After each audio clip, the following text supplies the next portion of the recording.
Hello everyone, मैं हूं पूजा श्रीवास्तव और स्वागत करती हूं आप सभी का आपके अपने यूट्यूब चैनल शिक्षा टाइम पर।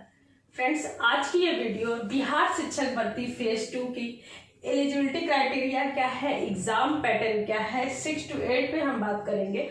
वैसे आपका 6 to 8, 9 to 10 और 11 to 12 की वैकेंसी आई है बिहार शिक्षक भर्ती की।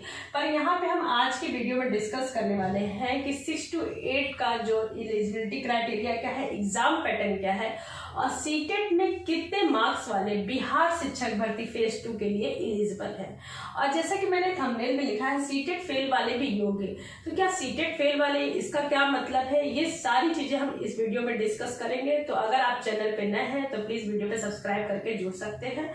और फ्रेंड्स, वीडियो को स्किप मत करिएगा, ये सारी डिटेल हम इस वीडियो में डिस्कस करने वाले हैं। तो चलिए शुरू करते हैं। देखिए, जैसा कि आप जानते हैं बिहार शिक्षक भर्ती की जो फॉर्म फिलिंग की डेट है ये 3 नवंबर से आपका 14 नवंबर तक फॉर्म फिलिंग डेट है। और जो इसका एग्जाम डेट है आप सभी जानते हैं 7 दिसंबर से 10 दिसंबर के बीच में इसका एग्जाम होने वाला है। अब बात कर लेते हैं यहाँ पे सीटेट फेल वाले भी योग्य या फिर सीटेट अपीयरिंग वाले इस फॉर्म के लिए एलिजिबल है कि नहीं। तो देखिए, यहाँ से जो इनकी फॉर्म फिलिंग डेट है ये 3 नवंबर से स्टार्ट हो जाएगी, 3 नवंबर से 14 नवंबर के बीच में। अगर इसी बीच सीबीएसई ने अभी तक, तो आप जानते हैं कि जो सीटेट दिसंबर 2023 का है उसका नोटिफिकेशन नहीं आया है, तो सीबीएसई अगर नोटिफिकेशन जारी कर देती है इस बीच, तब आप लोग सीटेट अपीयरिंग वाले यहाँ पे एलिजिबल होंगे। ठीक है, क्योंकि आप जानती हैं जब फर्स्ट फेज आया था तो फर्स्ट फेज में क्या था, पहले सीटेट का फॉर्म आ गया था, उसके बाद बिहार शिक्षक भर्ती का फॉर्म आया था, इसलिए उन्होंने एलिजिबल कर दिया था। ठीक है, अब जैसा कि मैंने आपको बोला है, यहाँ पे लिखा है डोमिसाइल, क्या डोमिसाइल नीति यहाँ पे लागू होगी कि नहीं होगी। देखिए, फर्स्ट चरण में तो उन्होंने अदर स्टेट वालों को भी एलिजिबल किया था, तो पहले मतलब फर्स्ट नोटिस जब आई थी तो उन्होंने अदर स्टेट वालों को एलिजिबल नहीं किया था। आफ्टर 20 डेज बाद उनका फिर से एक नोटिस आया था। वैसे तो बिहार शिक्षक भर्ती प्रथम चरण में बहुत सारे संशोधन हुए हैं, ठीक है, हर बार आपको नोटिस देखने को मिली होगी। तो देखिए, अगर उन्होंने प्रथम चरण में अदर स्टेट वालों को एलिजिबल किया है तो इस बार भी वो एलिजिबल करेंगे। तो डोमिसाइल वाली चीजें जो है ये नहीं है, यहाँ पे अदर स्टेट वालों को भी मौका मिलेगा। सीटेट अपीयरिंग का यही है कि अगर सीबीएसई इनके फॉर्म फिलिंग के डेट में, इनका जो फॉर्म फिलिंग डेट है वो 3 नवंबर से 14 नवंबर के बीच, अगर आपका सीटेट का वो नोटिफिकेशन नवंबर फर्स्ट वीक में आ गया तो सीटेट अपीयरिंग वाले भी यहाँ पे एलिजिबल होंगे। फिलहाल उनका अभी जो ऑफिशियल नोटिफिकेशन है वो नहीं आया है। प्रथम चरण में उन्होंने सीटेट अपीयरिंग वाले, बीएड अपीयरिंग, डीएलएड अपीयरिंग सभी को वहां पे मौका दिया था। प्राइमरी की बात कर रही हूँ, ठीक है, मतलब उसमें तो सभी में उन्होंने एलिजिबल किया था। लेकिन यहाँ पे 6 to 8 है, तो 6 to 8 के लिए आप जानते हैं कि बीएड डीएलएड जो भी कैंडिडेट है उनका ग्रेजुएशन भी यहाँ पे, बीएड का तो वैसे भी आफ्टर ग्रेजुएशन होता है, लेकिन बिहार में क्या होता है 12th बाद भी वहाँ पे डीएलएड होता है। तो यहाँ पे 6 to 8 के लिए उनको ग्रेजुएशन भी, ग्रेजुएशन प्लस डीएलएड, तो वहाँ पे आपका ग्रेजुएशन होना चाहिए। अब बात कर लेते हैं सीटेट में कितने मार्क्स वाले एलिजिबल हैं, ये सारी चीजें डिस्कस करने वाले हैं और किस हिसाब से जनरल, ओबीसी, एससी, एसटी के मार्क्स यहाँ पे रिलेट करेंगे, वो सारी चीजें।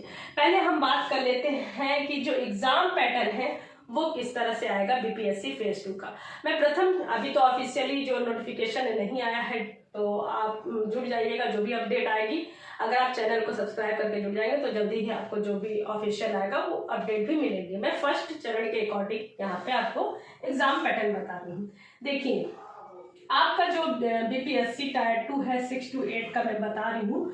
लैंग्वेज आएगा, आपका जो पेपर है 2 पार्ट्स में पहले डिवाइड होगा। एक आपका लैंग्वेज से रिलेटेड क्वेश्चन आएंगे, एक आपका सब्जेक्ट से रिलेटेड क्वेश्चन आएंगे। लैंग्वेज जो आपका रहेगा यहाँ पे ये आपका 100 मार्क्स का होगा, ठीक है, और ये आपका जो रहता है वो 120 मार्क्स का होता है। ये आपका 100 मार्क्स का होगा, जिसमें से 25 मार्क्स का आपका इंग्लिश का पेपर होगा। 25 मार्क्स का आपका इंग्लिश का पेपर होता है जो कि कंपल्सरी है, ठीक है, और 75 मार्क्स का आपका जिसमें हिंदी, उर्दू, बांग्ला, ये 3 लैंग्वेज है। आपकी जो भी लैंग्वेज है वो यहाँ पे चूज कर सकते हैं, हिंदी, उर्दू और बांग्ला। और ये दोनों मिला के आपका 30 मार्क्स का जो रहता है ये आपका क्वालिफाइंग, ये जो आपका लैंग्वेज का पेपर है ये आपका क्वालिफाई होना ही चाहिए। अगर ये आपका क्वालिफाई नहीं हुआ और इसमें निगेटिव मार्किंग जो है वो नहीं होती है। ठीक है, जो लैंग्वेज का पेपर है इसमें निगेटिव मार्किंग नहीं होती है। ये सिर्फ आपका 30 मार्क्स का क्वालिफाइंग नेचर का पेपर होता है। अगर आप इसमें फेल हो गए तो ये आपकी नेक्स्ट जो कॉपी है मेरिट वाली सब्जेक्ट की, ये आपकी कॉपी चेक नहीं होगी। ठीक है, ये सिर्फ क्वालिफाइंग नेचर का पेपर होता है। ये सिर्फ आप में इसमें आपको सिर्फ 30 मार्क्स लाने होते हैं। सेकंड पेपर से ही आपकी मेरिट बनती है। और उन्होंने देखिए बीपीएससी का जब पहला नोटिस आया था तो उन्होंने नेगेटिव मार्किंग रखा था। लास्ट ये भी संशोधन हो गया था कि अब नेगेटिव मार्किंग हटा दी गई है। और देखिए अभी आप डेट पे भी मत जाइए। ठीक है, यहाँ पे इन्होंने जो 3 नवंबर से 14 नवंबर फॉर्म फिलिंग डेट दी है और एग्जाम डेट दिया है, उसमें नोटिस में ये भी लिखा है कि उक्त तिथियों में परिवर्तन हो सकता है। तो आप देखिए सीटेट का नोटिफिकेशन अगर फर्स्ट वीक में आ गया, वैसे में भी आ ही जाएगा, पूरी संभावना है, क्योंकि जितना लेट करेंगे फिर उसका भी एग्जाम लेट होगा। और आप जानते ही हैं जैसे कि अगर 7 दिसंबर तक इनका आ गया है एग्जाम डेट, तो 1.5-2 महीने तो लगेंगे, इनका भी रिजल्ट 1.5 महीने लगेंगे ही रिजल्ट जारी करेंगे। और इसी तरह फर्स्ट वीक में अगर उसका भी आएगा, सीटेट का नोटिफिकेशन अगर फर्स्ट वीक में आ गया तो समय से उसका भी रिजल्ट आ जाएगा। इनके रिजल्ट और डीवी के जो वेरिफिकेशन होगा उससे पहले मतलब वो भी रिजल्ट आ जाएगा। तो नवंबर फर्स्ट वीक में आ जाएगा अगर, तो आप सीटेट अपीलिंग वाले भी एलिजिबल होंगे। ठीक है, ये तो रहा आपका एग्जाम पैटर्न में फर्स्ट पार्ट जो रहता है लैंग्वेज का, वो क्वालिफाइंग मार्किंग रहता है। अब सब्जेक्ट भी 2 पार्ट्स में आपके डिवाइड होते हैं, पार्ट 1 पार्ट 2। इसी से आपकी मेरिट बनेगी। पार्ट 1 में आपका जीएस से क्वेश्चन रहते हैं जो कि 40 मार्क्स के रहते हैं। और सेकंड पार्ट जो रहता है आपका सब्जेक्ट से रिलेटेड होता है, सब्जेक्टिव होता है। ठीक है, ये 80 मार्क्स का रहेगा आपका सब्जेक्ट स्पेसिफिक। अब यहाँ पे काफी लोगों को कंफ्यूजन रहती है कि किस तरह के सब्जेक्ट पे क्वेश्चन आएंगे। तो देखिए जो भी आपका ग्रेजुएशन यानी सीटेट में अगर आप बीए बीकॉम किए रहते हैं तो आप एसएसटी का वहां पे चुनाव करते हैं। अगर आप साइंस साइड से रहते हैं तो आप वहां पे मैथ साइंस का चुनाव करते हैं। तो उसी हिसाब से आपका यहाँ पे सब्जेक्ट के क्वेश्चन आएंगे। जो आपने अगर आपका एसएसटी है तो एसएसटी से आएगा, इकोनॉमिक्स सिविक्स सारे क्वेश्चन आएंगे।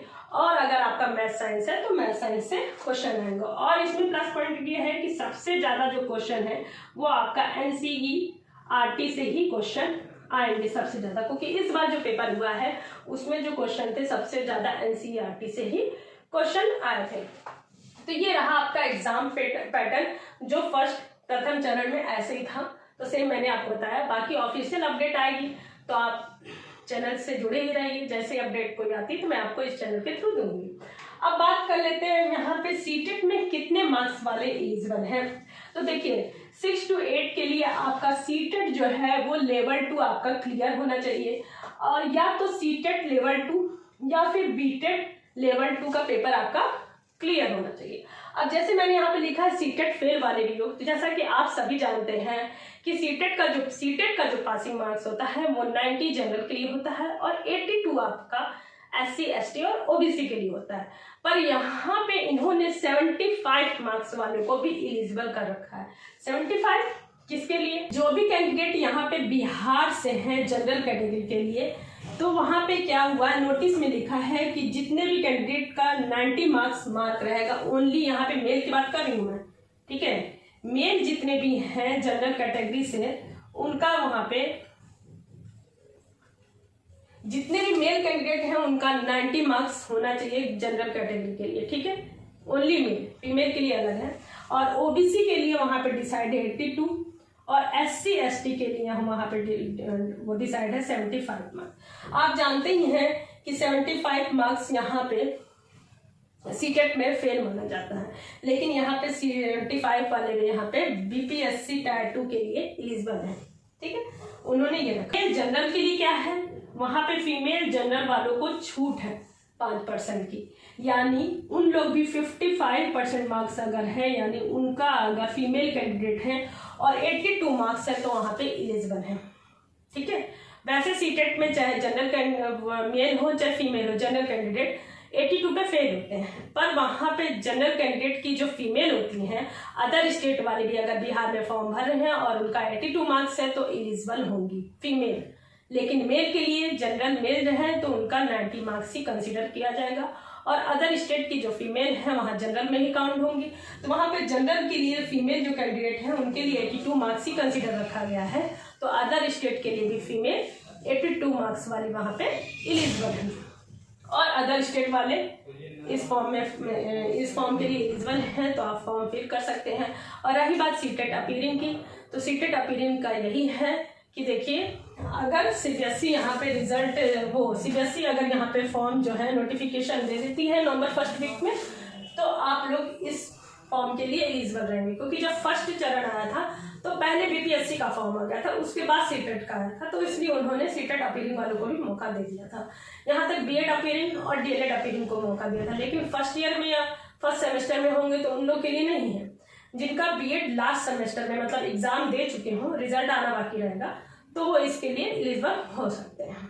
बाकी देखिए ऑफिशियल नहीं आया है, ये मैंने आपका जो फर्स्ट फेज आया था उसके अकॉर्डिंग मैंने आपको एग्जाम पैटर्न बता दिया कि इस तरह का एग्जाम पैटर्न होता है। और एलिजिबिलिटी क्राइटेरिया क्या है कि सीटेट में 82 मार्क्स वाले भी पास हैं, जनरल फीमेल, और SC ST के लिए वहाँ पे बिहार के जो कैंडिडेट हैं उनके लिए 75 मार्क्स है।